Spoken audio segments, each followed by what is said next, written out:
Hello, and welcome to Positive Minds. And today, the book we're going to be reading is called Beacons of Light Lighthouses. Waves thrash and winds swirl, tossing a ship about in the darkness. Then, in the distance, a light appears. It flashes 3 times, disappears, then flashes again.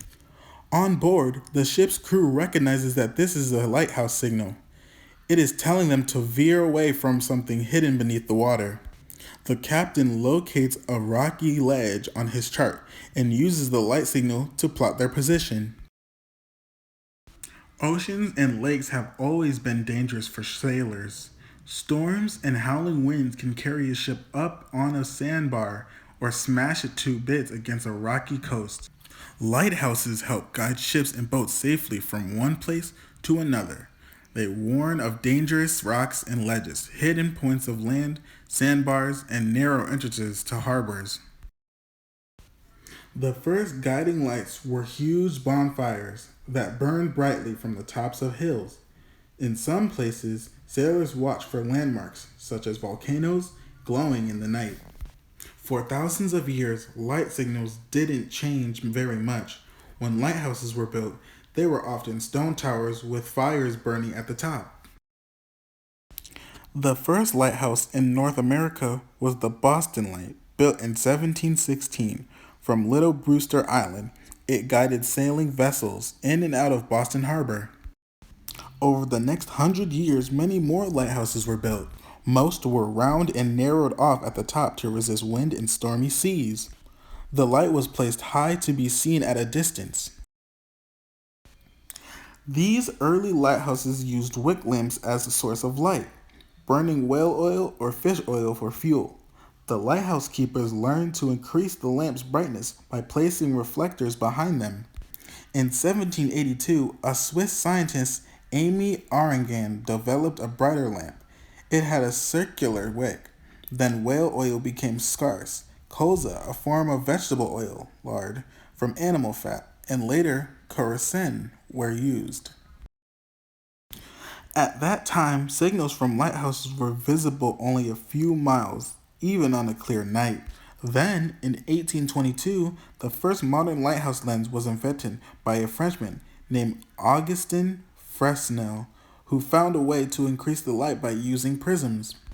The prisms of the lens bent the light beam and concentrated it, making the light visible for many miles.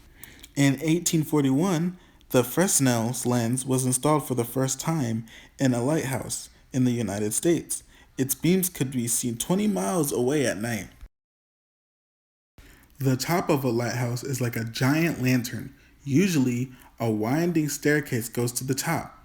Years ago, the lighthouse keeper made many trips up and down the stairs doing chores.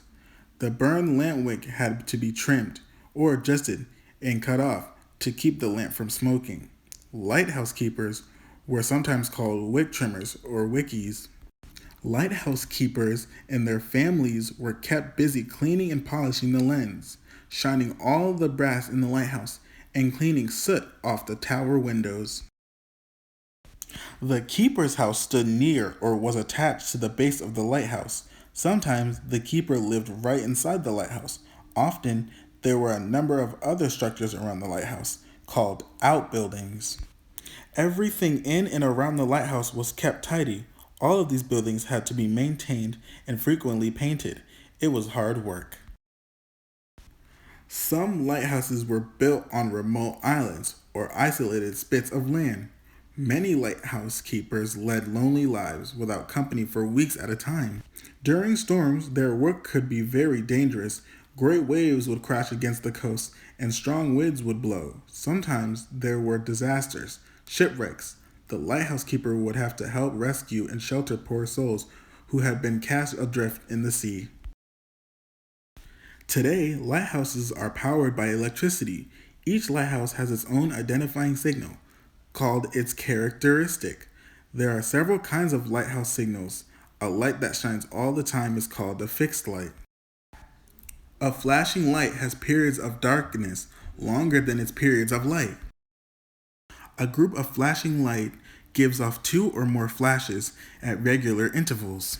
All lighthouse lights are white, red, green, or a combination of these three colors. After sighting and timing the flashes of a lighthouse, a ship's captain refers to a light list.